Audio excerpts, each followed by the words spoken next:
Hoy vamos a meternos de lleno en un tema que, la verdad, es bastante alarmante y surge de eventos muy recientes en Estados Unidos. La pregunta es seria. ¿Está esa nación al borde de una verdadera ruptura interna? Vamos a desglosar juntos las claves de esta grave crisis.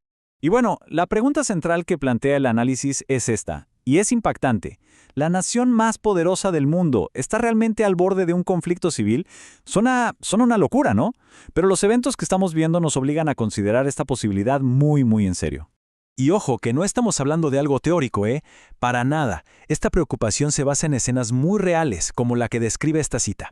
Hablamos de una violencia en las calles que, según los analistas, no se había visto en muchísimo tiempo. Una brutalidad que, la verdad, enciende todas las alarmas. Ok, para entender cómo se llegó a este punto, primero hay que mirar a los protagonistas. Esta ola de violencia parece comenzar con las acciones de los agentes federales de inmigración, los que conocemos como ICE, cuyas tácticas se han vuelto cada vez más y más agresivas. Y aquí viene un factor que es, clave para entender la escalada. Según el análisis, no estamos hablando de los agentes federales estándar, de carrera. Resulta que muchos son empleados temporales y, fíjense en esto, algunos son incluso exconvictos. O sea, gente sin la formación profesional adecuada, sin un código de conducta claro, un cóctel bastante peligroso. Pero claro, esta extralimitación del poder federal no está ocurriendo en el vacío. Para nada, se está topando con una resistencia muy potente, muy organizada, que además viene desde dos frentes que son bien distintos pero que parecen estar coordinados. Miren, es fascinante. Por un lado, tenemos a la gente de a pie, la resistencia ciudadana. Personas con su celular grabando abusos, sindicatos que se organizan, hasta sacerdotes ofreciendo refugio. Y por el otro lado, que esto es importantísimo, está la resistencia institucional.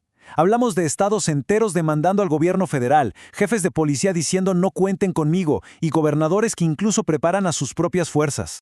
Y para que nos hagamos una idea de la escala de este movimiento popular, el análisis destaca un dato que es tremendo.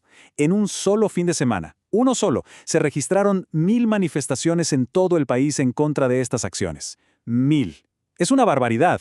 Ahora, ¿cómo responde el gobierno federal a todo esto?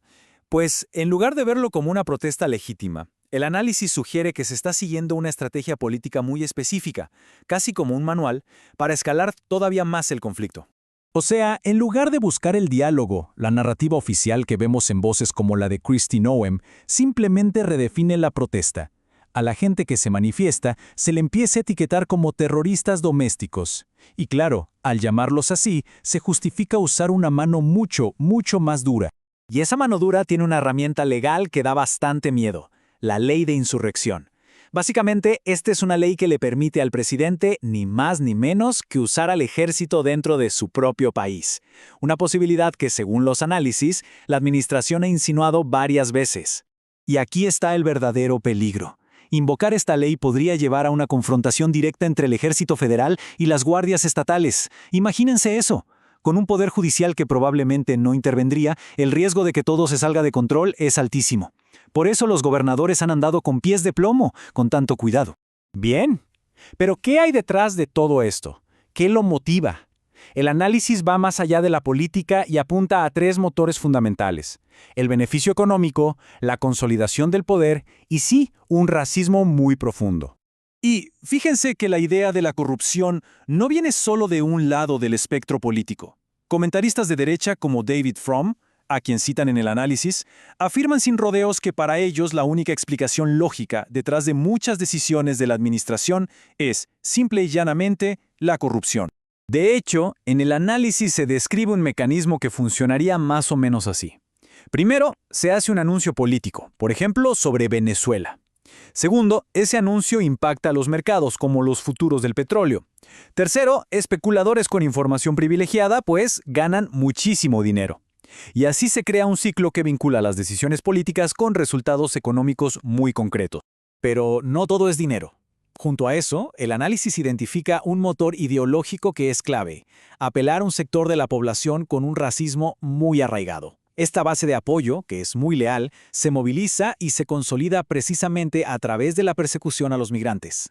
Bueno, hasta ahora hemos visto la crisis desde adentro, Pero ahora vamos a ampliar la perspectiva, porque este problema interno de Estados Unidos no es un asunto aislado, tiene implicaciones enormes y muy peligrosas para sus vecinos, especialmente para nosotros en América Latina. Esta cita de la vicepresidenta de Venezuela, Delcy Rodríguez, resume el desafío de una forma muy cruda.